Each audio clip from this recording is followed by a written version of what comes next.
আরেকটি মজার ঘটনা লক্ষ্য করো। মার্বেল দিয়ে কি কখনো খেলেছো? প্রথমে মার্বেলগুলো সামনে ছড়িয়ে রাখতে হয়।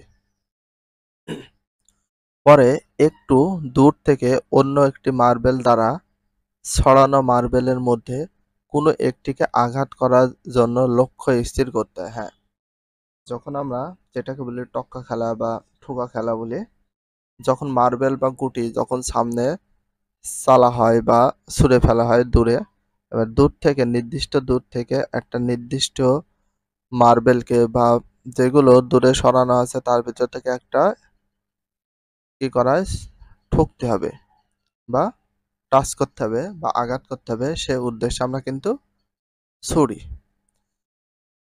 তারপরে বলা হয়েছে যখন তুমি তোমার হাতের মার্বেলটি ছুড়বে তখন এটি তোমার লক্ষ্যর মার্বেলটিকে আঘাত করলে তুমি কি দেখতে পাবে?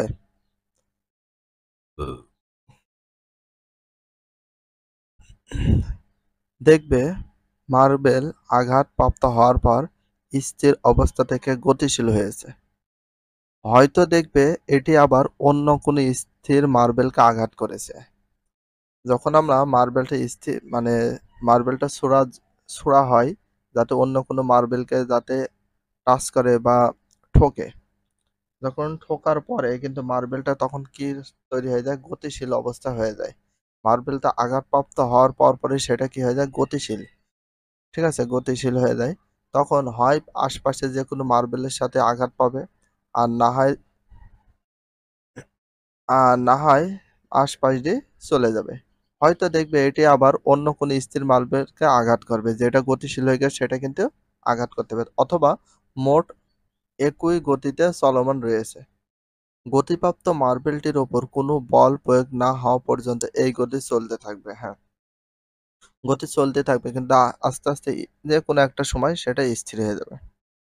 অন্য কোনো বল না থাকলেও মাটির ঘর্ষণ বলেই এই সময় মার্বেলটিকে থামিয়ে দেয়। মাটির যে একটা ঘর্ষণ বল আছে সেটা কি করে?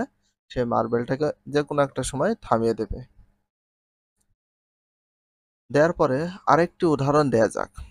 কোনো একটা মাইক্রোবাস হয়তো রাস্তা বিকল হয়ে পড়লো।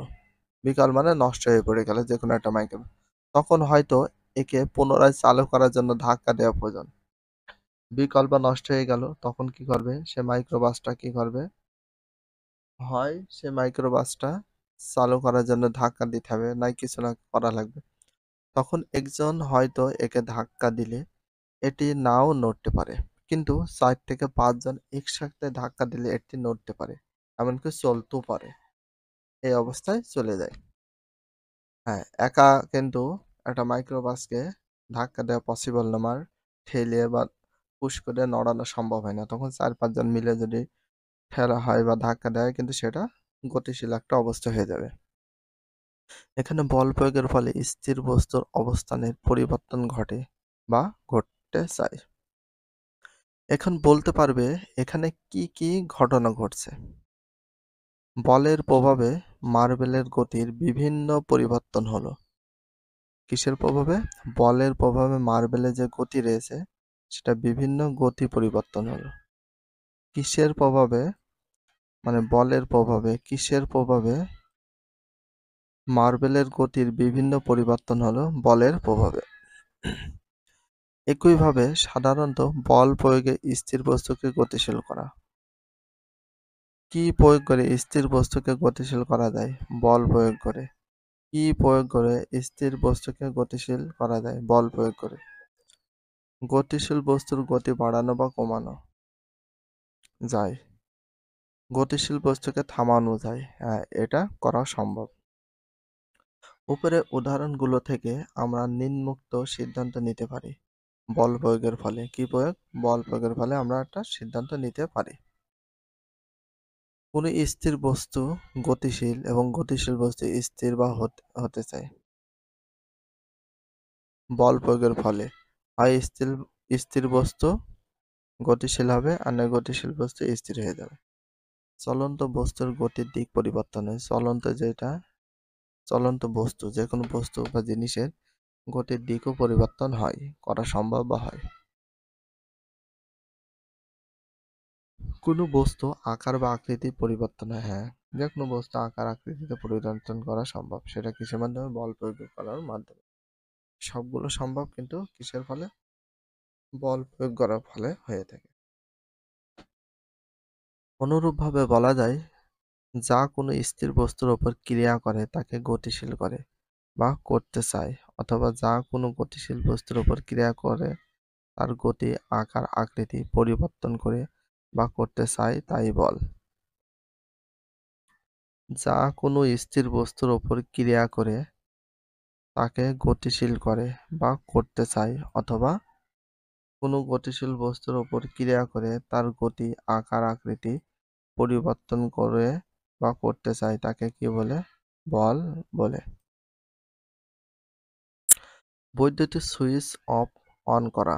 বৈদ্যুতিক সুইচ অফ অন করা। কোনো দেখো, বৈদ্যুতিক সুইচ অফ অন করা। কোকের ক্যানের মুখ খোলা বা মশলা পোষা, বোঝা তোলা বা ঢিল ছুঁড়ে মারা, নৌকা বাওয়া, চলাফেরা করা, কম্পিউটারে মাউসে ক্লিক করা ইত্যাদি ক্ষেত্রে বলের ব্যবহার দেখা যায়। দেখো, বৈদ্যুতিক সুইচ অফ অন করা, তারপরে কোকের ক্যানের মুখ খোলা, মশলা পেশা, বোঝা তোলা, ঢিল ছুঁড়ে মারা, নৌকায় বাওয়া, চলাফেরা করা, কম্পিউটারে মাউসে ক্লিক করা ইত্যাদি ক্ষেত্রে বলের ব্যবহার দেখা যায়। এমনকি মোটর গাড়ি, রেলগাড়ি, উড়োজাহাজ থেকে শুরু করে ঠেলা গাড়ি, রিক্সা, প্যাডেল সবকিছুতে বলের প্রয়োগ করা যায়।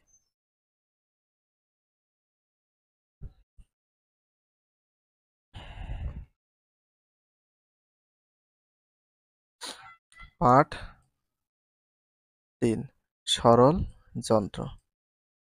এক খণ্ড পাথর বা ইটের উপর ঠেসা দিয়ে লম্বা লোহা অথবা কাঠের দণ্ডের এক প্রান্তে বল প্রয়োগ করে অন্য প্রান্তে দিয়ে ভারী কোনো বস্তুকে উপরে তুলতে বা সরাতে দেখেছো নিশ্চয়?